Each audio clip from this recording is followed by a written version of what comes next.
어린 시절 우리 집은 작지만 따뜻한 보금자리였어요. 서울 변두리 작은 단독주택에서 목수였던 아빠, 동네 반찬 가게를 운영하시던 엄마, 그리고 저와 2살 아래 남동생 민수까지. 네 식구가 모여 살던 그 집은 늘 웃음소리가 끊이지 않았답니다. 아빠는 손재주가 정말 좋으셨어요. 집 안곳곳에는 아빠가 직접 만든 작은 선반들과 수납장들이 있었고, 제 방에는 아빠가 손수 만들어 주신 작은 책장이 있었죠. 그 책장 위에는 아빠가 나무 조각으로 만들어 주신 작은 토끼 인형이 앉아 있었어요. 지영아, 이 토끼가 내가 자는 동안 나쁜 꿈들을 다 쫓아줄 거야. 엄마는 음식 솜씨가 뛰어나셨어요. 반찬 가게를 하시는 분답게 집에서도 늘 맛있는 음식을 해주셨죠. 특히 엄마가 만들어 주시던 김치찌개는 정말 맛있어서 민수와 제가 그릇을 들고 더 달라고 조를 정도였어요. 민수는 무척 활발한 아이였어요. 하루 종일 집 안을 뛰어다니며 장난을 쳤죠. 가끔 너무 시끄러워서 짜증이 나기도 했지만 그래도 제가 제일 아끼는 동생이었어요. 하지만 행복한 시간은 그리 오래 지속되지 않았어요. 제가 8살이 되던 해봄, 우리 가족에게 큰 불행이 찾아왔습니다. 아빠가 일하시던 공방 근처에서 큰 사고가 난 거예요. 엄마의 비명소리가 집 안을 울렸어요. 저는 무슨 일인지 정확히 몰랐지만 뭔가 큰일이 났다는 걸 본능적으로 느꼈죠. 민수는 엄마의 울음소리에 놀라서 제 치마를 꽉 붙들고 있었어요. 병원에서의 일주일은 정말 지옥 같았어요. 중환자실에 누워 계신 아빠는 온몸에 깁스를 하고 계셨고 의식도 없으셨죠. 엄마는 병실을 지키며 밤새 울기만 하셨어요. 여보, 제발 눈 좀 떠봐요. 지영이랑 민수가 아빠 기다리고 있어요. 제발요. 결국 아빠는 일주일 후 우리 곁을 떠나셨어요. 제가 아직 8살이었는데도 아빠의 차갑게 식어버린 손을 만져봤을 때의 그 느낌은 지금도 생생해요. 아빠가 돌아가신 후 엄마는 혼자서 집안을 꾸려나가야 했어요. 반찬 가게 운영과 육아를 병행하는 게 쉬울 리 없었죠. 게다가 아빠가 사고로 돌아가시면서 산재부상금을 받긴 했지만 생활비와 아빠 치료비, 장례 비용을 지불하고 나니 그리 많은 돈이 남지 않았어요. 지영아, 엄마가 가게 일로 좀 늦을 것 같으니까 민수 좀 봐줘. 냉장고에 반찬 있으니까 그거 데워서 저녁 먹어, 알았지? 그렇게 몇 년을 버티던 엄마도 결국 한계가 왔어요. 제가 11살이 되던 해 겨울, 엄마가 갑자기 쓰러지셨어요. 과로와 스트레스로 인한 급성 위염이었는데 상태가 꽤 심각했어요. 그날 저는 평소보다 늦게 집에 돌아왔는데 엄마가 부엌 바닥에 쓰러져 계시는 걸 발견했어요. 민수는 무서워하며 울고 있었고 저는 당황해서 어쩔 줄 몰랐어요. 민수야, 울지 말고 119에 전화해. 빨리! 엄마는 일주일 동안 병원에 입원하셨어요. 그동안 저와 민수는 이웃집 할머니 댁에서 지냈어요. 할머니는 평소에도 저희를 많이 챙겨주셨던 분이었지만 연세가 많으셔서 저희를 계속 돌보시기에는 무리가 있으셨죠. 엄마가 퇴원하신 후에도 몸 상태는 좋지 않으셨어요. 위염이 만성화되어서 조금만 무리해도 아프셨고 예전처럼 활발하게 일하실 수가 없었어요. 반찬 가게 매출도 점점 줄어들었고 생활이 더욱 어려워졌어요. 그런 상황이 몇 달 지속되던 어느 날 밤, 엄마가 저희를 불러 앉히시더라고요. 지영아, 민수야, 엄마가 너희한테 할 말이 있어. 엄마의 표정이 평소와 달랐어요. 뭔가 중대한 결정을 내리신 것 같은 무거운 표정이셨죠. 엄마가 너희를 제대로 돌봐주지 못하고 있는 것 같아.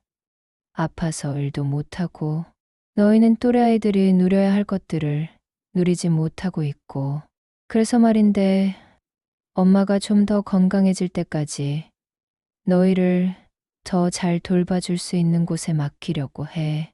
옆집 할머니도 연세가 많으셔서 계속 부탁드릴 수도 없고. 며칠 후 아동복지센터 직원분이 저희 집에 오셨어요. 엄마와 오랫동안 이야기를 나누신 후 저희에게도 설명해 주셨어요. 지영아, 민수야. 나는 아동복지센터 선생님이야. 너희 엄마가 건강을 회복할 수 있도록 잠시 동안 다른 곳에서 지내게 될 거야. 걱정하지 마. 좋은 곳이고 너희와 같은 처지의 친구들도 많이 있어. 우리 고아원에 가는 거예요? 요즘엔 고아원이라고 부르지 않고 아동양 육시설이라고 해. 거기서 선생님들이 너희를 잘 돌봐주실 거야. 이틀 후 저희는 짐을 꾸려서 푸른나무 아동양육시설로 가게 되었어요.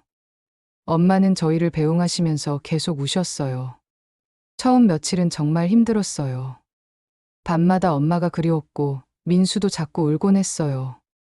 누나, 나 집에 가고 싶어. 엄마 언제 데리러 와? 조금만 기다려, 민수야. 엄마가 분명히 올 거야. 하지만 한 달이 지나고 두 달이 지나도 엄마는 오지 않으셨어요. 가끔 전화는 주셨지만 구체적인 계획은 말씀해주지 않으셨죠. 그렇게 6개월이 지났을 때쯤 저는 어쩌면 엄마가 정말로 오지 않을 수도 있다는 생각을 하게 되었어요. 하지만 시간이 지나면서 저희는 서서히 시설 생활에 적응해 나갔어요. 같은 처지의 아이들과 생활하다 보니 서로를 이해하게 되었고 선생님들도 정말 따뜻하게 대해주셨어요. 특히 담당 선생님이신 선생님은 저희를 친딸처럼 아껴주셨어요. 30대 초반의 젊은 선생님이셨는데 늘 밝은 모습으로 아이들을 돌봐주셨죠. 저는 자연스럽게 시설에서도 어린 아이들을 챙기는 역할을 하게 되었어요. 집에서 민수를 돌보던 경험이 도움이 되었죠. 새로 들어오는 아이들이 적응할 수 있도록 돕기도 했고요. 시설에서는 다양한 프로그램도 있었어요. 방과 후 학습지도, 컴퓨터 교실, 미술 시간, 음악 시간 등. 저는 특히 미술 시간을 좋아했어요. 그림을 그리거나 만들기를 할 때는 모든 걱정을 잊을 수 있었거든요. 우리 지영이 손재주가 정말 좋구나. 이 도자기 정말 잘 만들었어. 감사해요, 선생님. 만들면서 재미있었어요. 그때 처음 도자기를 만져본 건데 신기하게도 손에 착착 감겼어요. 진흙을 만지면서 뭔가를 만들어내는 과정이 정말 흥미로웠죠. 제가 14살이 되던 해 봄, 시설에 특별한 소식이 전해졌어요. 평소 시설을 후원해 주시던 한 부부가 봉사활동을 나오시게 되었다는 것이었어요. 얘들아, 내일 새로운 봉사자분들이 오실 거야. 도자기 체험 프로그램을 해주실 예정이니까 모두 참여하렴. 다음 날 시설 강당에는 아이들이 모두 모였어요. 그리고 곧 한 부부가 들어오셨는데 50대 초반쯤 되어 보이는 자상한 인상의 분들이었어요. 안녕하세요, 여러분. 저는 도자기 공방을 운영하는 박진수라고 해요. 그리고 여기는 제 아내 이순이에요. 박씨 아저씨는 정말 친근한 분이셨어요. 아이들 눈높이에 맞춰서 도자기 만드는 법을 알려주셨고 하나하나 세심하게 지도해 주셨어요. 도자기를 만드는 건 사람을 키우는 것과 비슷해요. 정성과 인내가 필요하고 무엇보다 사랑이 있어야 하죠. 저는 그날 도자기 만들기에 완전히 빠져버렸어요. 진흙을 만지면서 작은 컵을 만들어 보는데 신기하게도 마음이 평온해지더라고요. 어머, 이 아이 정말 솜씨가 좋네요. 아주머니께서 제가 만든 작품을 보시며 칭찬해 주셨어요. 지영이라고 해요. 평소에도 만들기를 좋아하거든요. 그래요? 정말 손재주가 좋은 것 같은데. 나중에 도자기를 배워보면 어떨까요? 박씨 아저씨 부부는 그날 이후로도 한 달에 한 번씩 시설에 오셔서 도자기 체험 프로그램을 진행해 주셨어요. 저는 그 시간이 정말 기다려졌죠. 지영아, 너는 정말 재능이 있는 것 같구나. 집중력도 좋고 손끝도 섬세해. 정말요? 저도 모르게 시간이 빨리 가요. 그럼 이번에는 좀 더 어려운 작품에 도전해 볼까? 몇 달이 지나면서 박씨 아저씨 부부와 저는 특별한 관계가 되었어요. 다른 아이들보다 제가 도자기에 더 많은 관심을 보이다 보니 자연스럽게 더 많은 대화를 나누게 되었죠. 그로부터 한 달 후, 박씨 아저씨 부부가 저와 민수를 공방으로 초대해 주셨어요. 선생님의 허락을 받아 주말에 처음으로 시설 밖으로 나들이를 가게 된 거였죠. 누나, 여기 정말 멋있다. 박씨 아저씨의 공방은 정말 아름다운 곳이었어요. 한옥을 개조한 건물에 전통적인 분위기가 물씬 풍겼고 곳곳에 박씨 아저씨가 만든 도자기 작품들이 전시되어 있었어요. 그날 박씨 아저씨는 저에게 직접 물레를 사용해서 그릇을 만드는 법을 가르쳐 주셨어요. 처음 해보는 것이었는데 신기하게도 금방 요령을 터득할 수 있었어요.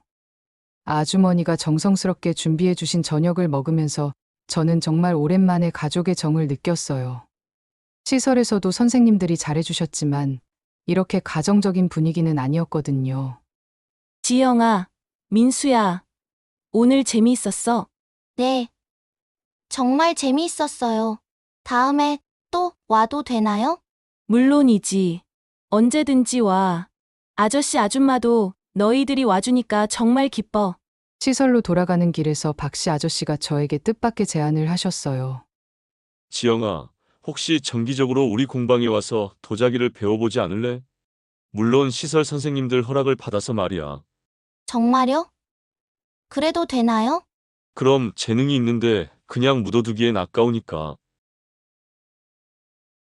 그렇게 저는 일주일에 한 번씩 박씨 아저씨 공방에서 도자기를 배우기 시작했어요.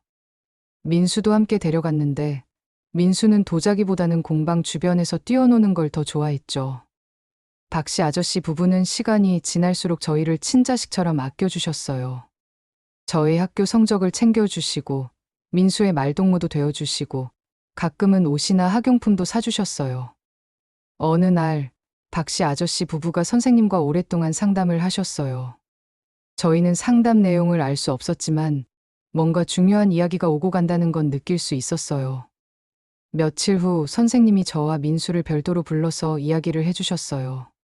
지영아, 민수야, 너희한테 중요한 이야기가 있어. 박 선생님 부부가 너희를 입양하고 싶어 하셔. 그 말을 들었을 때의 충격은 지금도 생생해요. 기쁨과 당황스러움이 동시에 밀려왔거든요. 사실 마음이 복잡했어요. 박씨 아저씨 부부가 정말 좋은 분들이라는 건 알고 있었지만 여전히 친엄마에 대한 그리움이 있었거든요. 혹시 엄마가 저희를 찾으러 오시면 어떡하지 하는 걱정도 있었고요. 하지만 결정적인 순간이 왔어요. 그로부터 일주일 후 엄마로부터 전화가 온 거예요. 지영아, 엄마야. 엄마, 지영아, 엄마가 미안해, 정말 미안해. 엄마의 목소리는 많이 지쳐 있었어요. 그리고 엄마가 해주신 이야기는 저에게 큰 충격이었어요. 엄마가 재혼을 하게 되었어. 상대방이 너희까지 키우는 건 부담스러워하는 바람에. 미안해, 엄마가 약해서 너희를 포기하게 되었어. 대신에 좋은 분들이 너희를 입양하고 싶어 한다는 소식을 들었어. 그분들한테 가면 엄마보다 훨씬 더 좋은 환경에서 자랄 수 있을 거야. 그날 밤 저는 많은 생각을 했어요. 엄마를 원망하는 마음도 있었지만 한편으로는 엄마도 많이 힘드셨을 거라는 이해도 되었어요. 결국 저는 민수와 함께 박씨 아저씨 부부의 품으로 가기로 결정했어요. 입양 절차는 몇 달에 걸쳐 진행되었어요. 법원 허가부터 시작해서 여러 서류 작업과 상담 과정을 거쳐야 했죠. 그동안 박씨 아저씨 부부는 저희가 새로운 환경에 적응할 수 있도록 정말 많은 준비를 해주셨어요. 지영아, 민수야, 이제 곧 우리 집에서 살게 될 텐데 방은 각자 쓰는 게 좋을까? 아니면 같이 쓰는 게 좋을까? 저희끼리 상의해 볼게요. 그래, 천천히 생각해봐.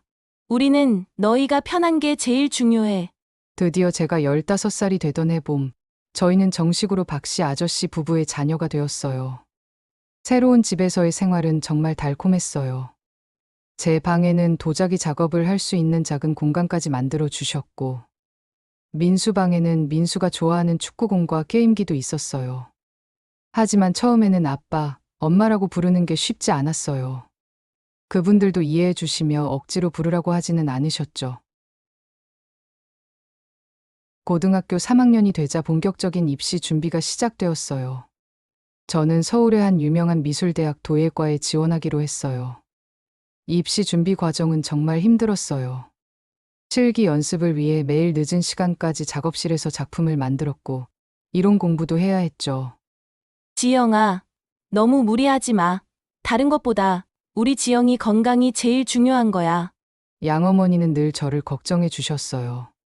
밤늦게 작업하는 제게 간식을 가져다 주시고, 몸이 안 좋을 때는 병원에도 데려가 주셨죠. 엄마, 죄송해요. 제가 너무 늦게까지 작업해서. 무슨 소리야. 우리 딸이 열심히 하는 모습 보니까 엄마도 뿌듯해. 대신 몸 관리 잘해야 한다. 드디어 입시 날이 왔어요. 실기고사장에서 주어진 주제에 맞춰 작품을 만드는데 그동안 양아버지에게 배운 모든 기법을 총동원했어요. 정성을 다해서 그리고 기다림의 미학을 잊지 말자. 양아버지의 가르침을 떠올리며 차근차근 작품을 완성했어요. 몇 달 후 합격 발표가 있던 날, 저는 떨리는 마음으로 인터넷으로 결과를 확인했어요. 저는 소리를 지르며 양부모님께 달려갔어요. 아버지, 엄마, 저 합격했어요. 정말이니? 우리 지영이가 양아버지가 저를 꽉 안아주셨어요. 양어머니도 눈물을 흘리며 기뻐하셨죠. 정말 자랑스럽구나. 이건 다 지영이 네가 열심히 한 결과야. 대학 생활은 정말 새로운 세계였어요. 같은 꿈을 가진 동기들과 함께 공부하면서 제 시야가 많이 넓어졌죠. 전통 도자기뿐만 아니라 현대적인 설치 미술까지 다양한 영역을 접할 수 있었어요. 대학교 4학년이 되자 취업에 대한 고민이 시작되었어요. 도자기 작가로 활동하고 싶은 마음도 있었지만 현실적인 문제도 있었거든요. 지영아, 너는 어떻게 하고 싶니? 양아버지가 물어보셨어요. 몇 년 전 한 차례 암 수술 후에 많이 회복되셨지만 예전만큼 활발하게 공방을 운영하시지는 못했어요. 저는 아버지가 만들어 놓으신 이 공방을, 그리고 아버지의 철학을 이어가고 싶어요. 양아버지는 정말 기뻐하셨어요. 사실 후계자 문제로 고민이 많으셨다고 나중에 알게 되었어요. 부모님의 친아들이었던 현우 오빠는 경영학을 전공해서 전혀 다른 길을 가고 있었거든요. 지도 교수님의 평가도 좋았고 졸업 전시회에서도 많은 관심을 받았어요. 졸업 후 저는 본격적으로 양아버지의 공방에서 일하기 시작했어요. 처음에는 보조 역할이었지만 점차 제 스타일의 작품들도 만들기 시작했죠. 지영아, 내 작품들은 전통적이면서도 현대적인 감각이 있어. 정말 독특해. 공방을 찾아온 손님들의 반응도 좋았어요. 특히 젊은 층에서 제 작품들을 많이 좋아해 주셨죠. 공방에서 일한 지 3년 정도 되었을 때 저는 특별한 사람을 만났어요. 미술관 큐레이터로 일하는 김준호 씨였는데 저희 공방에 전시 협력건으로 오셨다가 알게 된 거였어요. 지영 작가님의 작품들을 보니까 정말 감동적이네요. 개인적인 이야기가 작품에 자연스럽게 녹아 있어서 더 인상 깊어요. 혹시 시간 괜찮으시면 커피 한 잔 어떠세요? 처음에는 작품에 대한 이야기를 주로 나눴지만 점차 개인적인 이야기도 하게 되었어요. 제가 입양하라는 것, 시설에서 자란 것, 양부모님과의 인연 등. 정말 특별한 인생을 살아오셨네요. 그런 경험들이 작품의 깊이를 더하는 것 같아요. 준호 씨는 제 과거를 전혀 이상하게 생각하지 않았어요. 오히려 더 관심을 가져주셨죠. 1년 정도 만나면서 저희는 서로에게 특별한 감정을 느끼게 되었어요. 그리고 준호 씨가 먼저 고백해 주셨죠. 지영 씨. 저는 지영 씨를 정말 좋아해요. 지영 씨와 함께 인생을 살아가고 싶어요. 그렇게 저희는 연인이 되었고 6개월 후에 결혼을 결정했어요. 양부모님께 인사를 드릴 때도 정말 좋게 받아주셨어요. 결혼식은 소박하지만 따뜻하게 치렀고 2년이 지나 저는 임신을 하게 되었어요. 아이를 가진다는 건 정말 신비로운 경험이었어요. 제 뱃속에서 자라고 있는 작은 생명을 생각하면 가슴이 벅차올랐죠. 여보, 우리 아이가 건강하게 태어날까? 당연히 건강하게 태어날 거야. 걱정하지 마. 준호도 정말 좋은 남편이었어요. 임신 기간 내내 저를 세심하게 챙겨주었죠. 양어머니도 정말 기뻐하셨어요. 아이고, 우리 지영이가 엄마가 되는구나. 할머니가 될 준비를 해야겠네. 엄마, 육아는 어떻게 하는 거예요? 저는 엄마에게 제대로 배우지 못했는데. 지영아, 너는 충분히 잘할 수 있어. 민수를 그렇게 잘 키웠잖니. 그리고 엄마가 옆에서 도와줄게. 드디어 출산일이 다가왔어요. 진통이 시작되었을 때 정말 무서웠지만 준호와 양어머니가 옆에 있어서 용기를 낼 수 있었어요. 드디어 제 아이가 태어났어요. 작고 빨간 아기를 처음 안았을 때 그 느낌은 말로 표현할 수 없었어요. 아이는 건강한 여자아이였어요. 이름은 서연이라고 지었어요. 서로를 현명하게 사랑하자는 의미를 담았죠. 서연이를 키우면서 저는 정말 많은 것을 배웠어요. 엄마라는 것의 의미, 무조건적인 사랑이 무엇인지, 아이를 키우면서도 저는 공방 일을 계속했어요. 양어머니가 서연이를 봐주셔서 가능한 일이었죠. 제가 만든 작품들이 점점 인정받기 시작했어요. 여러 갤러리에서 전시 제안이 들어오고 백화점에서도 입점 제안이 왔어요. 지영아, 이제 정말 독립해서 내 공방을 차려도 될 것 같은데? 결국 저는 양아버지의 공방 옆에 작은 공방을 하나 더 만들었어요. 흙과 사랑이라는 이름을 지었죠. 새로운 공방에서는 주로 젊은 층을 대상으로 한 현대적인 디자인의 도자기들을 만들었어요. 전통적인 기법에 현대적인 감각을 더한 작품들이었죠. 젊은 고객들의 반응이 정말 좋았어요. 특히 SNS에서 인기가 많아서 온라인 주문도 늘어났죠. 서연이가 5살이 되었을 때 저는 다시 임신을 했어요. 이번에는 아들이었어요. 서연이는 동생이 생긴다고 정말 기뻐했어요. 둘째 아들의 이름은 준영이라고 지었어요. 준호의 준자와 제 이름의 영자를 따서 지었죠. 두 아이를 키우는 건 정말 바빴지만 행복했어요. 서연이가 7살, 준영이가 2살이 되던 해에 안타까운 일이 일어났어요. 양아버지의 암이 재발한 거였어요. 이번에는 이전보다 상태가 좋지 않았어요. 이미 다른 장기로 전이가 된 상태였죠. 지영아, 아빠가 이제 얼마 남지 않은 것 같다. 그런 말씀 하지 마세요, 아버지. 아니야, 지영아. 아빠는 충분히 행복했어. 너와 민수를 만나서 진짜 아버지가 될 수 있었고, 손주들도 보고. 양아버지는 마지막까지도 저희를 걱정해 주셨어요. 지영아, 아빠가 없어도 공방 잘 운영할 수 있지? 네. 아버지가 가르쳐 주신 모든 것을 잊지 않을게요. 양아버지는 가족들이 모두 지켜보는 가운데 평온하게 눈을 감으셨어요. 이후 저는 혼자서 공방을 운영해야 했어요. 처음에는 정말 막막했지만 아버지가 남겨주신 기술과 철학을 바탕으로 저는 제 스타일의 공방을 만들어 나갔어요. 현재 저는 42세가 되었답니다. 서연이는 중학교 1학년, 준영이는 초등학교 4학년이 되었죠. 두 아이 모두 건강하고 밝게 자라고 있어요. 양어머니는 이제 70이 넘으셨지만 여전히 건강시고 민수도 결혼해서 잘 살고 있어요. 지금 이 순간 저는 정말 감사한 마음으로 살고 있어요. 어린 시절에 힘들었던 기억들도 이제는 제 인생의 소중한 일부가 되었어요. 공방에서 도자기를 만들 때마다 저는 세 분의 아버지를 생각해요. 저를 낳아주신 친아버지, 저를 키워주신 양아버지, 그리고 하늘에서 저희를 연결해주신 보이지 않는 아버지께도요. 안녕하세요. 쏙설 라디오입니다. 누구에게나 남들이 알지 못하는 사연이 있습니다. 안녕하세요. 쏙설 라디오입니다. 누구에게나 남들이 알지 못하는 사연이 있습니다. 그리고 그 속에는 늘 복잡한 감정과 진심이 숨어 있지요. 결국 모든 사연의 끝에는 사람이 남습니다. 때로는 이해가, 때로는 용기가 필요하지요.